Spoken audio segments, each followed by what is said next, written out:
Hello दोस्तों, आप सभी का स्वागत है हमारी आज के एक और नए वीडियो में। तो आज की इस वीडियो में हम करने वाले हैं class 9 GSEB Hindi solution chapter number 3, क्या निराश हुआ जाए। तो चैप्टर नंबर 3 का जितने भी क्वेश्चन है उन सभी क्वेश्चन के सॉल्यूशन आज की इस वीडियो में हम करने वाले हैं। तो चलिए वीडियो को शुरू करते हैं। सबसे पहले है आपका निम्नलिखित प्रश्नों के एक एक वाक्य में उत्तर लिखिए। प्रश्न नंबर 1, आज समाचार पत्र में कौन कौन से समाचार भरे रहते हैं। आज समाचार पत्र में चोरी, डकैती, तस्करी और भ्रष्टाचार के समाचार भरे रहते हैं। प्रश्न नंबर 2, देश का वातावरण आज कैसा बन गया है। देश का वातावरण आज ऐसा बन गया है कि लगता है रे देश में कोई ईमानदार आदमी ही नहीं बचा है।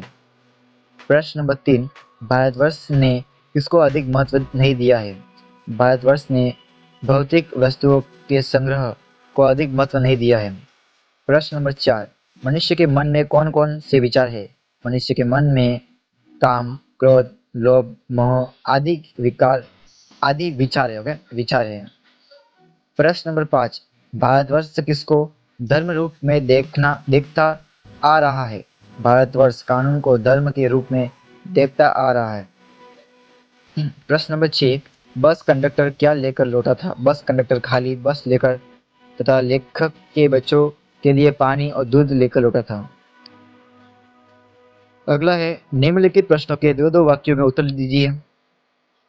प्रश्न नंबर 1, लोगों ने महान मूल्यों के बारे में आस्था क्यों हिल गई है। आजकल ईमानदारी और परिश्रम करके जीविका कमाने वाले श्रमजीवी पिस रहे हैं और झूठ तथा फरेब का रोजगार करने वाले फूल फूल रहे हैं। इसलिए लोगों ने महान मूल्यों के बारे में आस्था हिल गई है। प्रश्न नंबर 2, लेखक क्या देखकर हताश हो जाना उचित नहीं मानते। लेखक कहते हैं कि आजकल ईमानदारी और परिश्रम के बदले झूठ और फरेब का बाजार गर्म है। ऊपरी दिखाई देने वाली इस मनुष्य निर्मित स्थिति से लेखक हताश हो जाना उचित नहीं मानते। प्रश्न नंबर 3, देश के दरिद्र जनों की हीन अव्यवस्था दूर करने के लिए क्या किया गया है। देश के दरिद्र जनों की हीन और अव्यवस्था दूर करने के लिए शासन ने अनेक कायदे कानून बनाए हैं। इनका यही लक्ष्य है कि कृषि, उद्योग, वाणिज्य, शिक्षा और स्वास्थ्य के क्षेत्रों में लोगों की स्थिति को अधिक उन्नत और सुचारू बनाया जाए। प्रश्न नंबर 4, कविवर रविंद्रनाथ ठाकुर ने प्रार्थना गीत द्वारा भगवान से क्या याचना की है। कविवर रविंद्रनाथ ठाकुर ने अपने प्रार्थना गीत में भगवान से यह याचना की है कि संसार में केवल नुकसान उठाना पड़े, धोखा खाना पड़े तो भी मैं विचलित न हो। ऐसे अवसर पर भी हे प्रभु मुझे ऐसी शक्ति दो कि मैं तुम पर संदेह न करूं। अगला है निम्नलिखित प्रश्नों के 5 वाक्य में उत्तर लिखिए।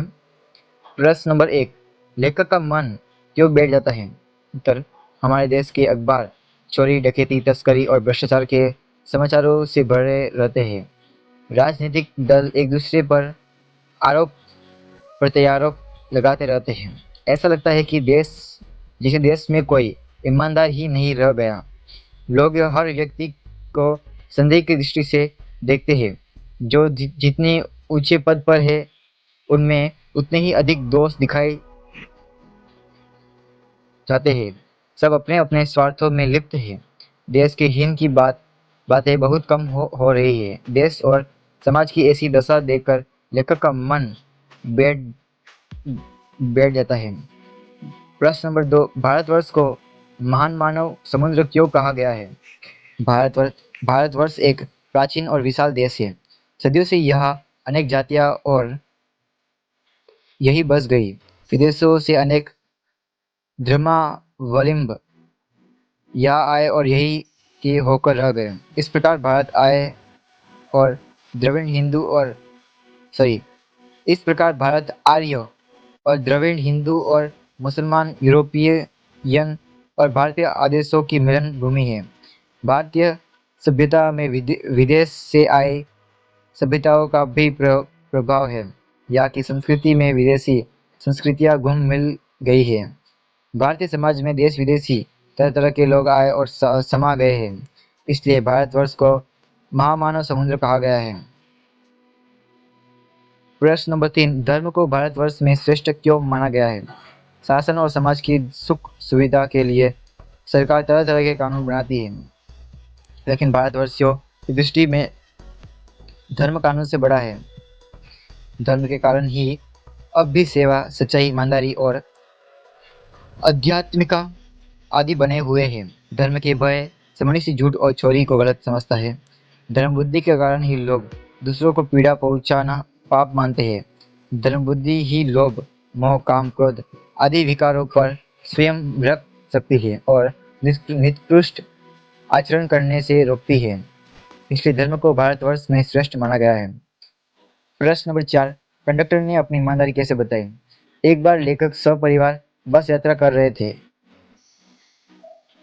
गंतव्य स्थान से लगभग 5 मील पहले एक सुनसान स्थान पर बस खराब हो गई। कंडक्टर समझ गया कि यह बस अब आगे नहीं जा सकती। वह एक साइकिल लेकर चला गया।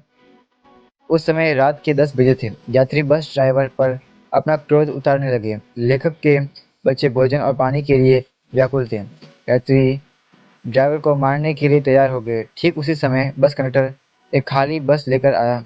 यात्री उसमें सवार हो गए। कंडक्टर लेखक के बच्चों के लिए पानी और दूध भी लाया था।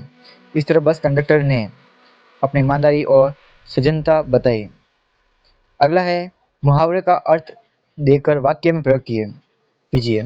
1, मन बैठ जाना, उदास होना। वाक्य है, बार बार की असफलता से उसका मन बैठ गया है। 2, फलना फूलना, विकसित होना। वाक्य, महात्मा ने मुझे फलने फूलने का आशीर्वाद दिया। 3, चेहरे पर हवाइयाँ उड़ना, चेहरे का रंग फीका पड़ना। वाक्य, लोगों का क्रोध देखकर कंडक्टर के चेहरे पर हवाइयाँ उड़ने लगी। 4, पर्दाफाश करना, भेद खोलना। वाक्य, चोर पकड़ा गया तो उसने अपने साथियों का पर्दाफाश कर दिया। 5, ढाढ़स बंधना, सांत्वना दे, तसल्ली देना। वाक्य, गरीब मजदूर के घर में चोरी हो जाने पर पुलिस ने उसे ढांढस बंधाया। 6, कातर ढंग से देखना, भयभीत होकर देखना। वाक्य, सुरेश नकल करते हुए पकड़ा गया तो बड़े कातर ढंग से निरीक्षक की ओर देखने लगा। अगला है शब्द समूह के लिए एक एक शब्द दीजिए। धर्म से डरने वाला, धर्म भीरु। मिलन की भूमि, मिलन भूमि। सुख देने वाला, सुखद। अगला है विशेषण बनाइए। भारतीय समाज, सामाजिक, क्रोध, क्रोधी, समय, सामयिक, धर्म, धार्मिक। अगला है भाववाचक बनाइए। डाकू, डकैती, आदमी, आदमियत, बहुत, बहुतायत, सभ्य, सभ्यता, मानव, मानवता। अगला है विरोधी शब्द बनाइए। ईमानदार, बेईमान, भ्रष्टाचार, सदाचार, आंतरिक, ब्रह्मा, सबल, निर्बल।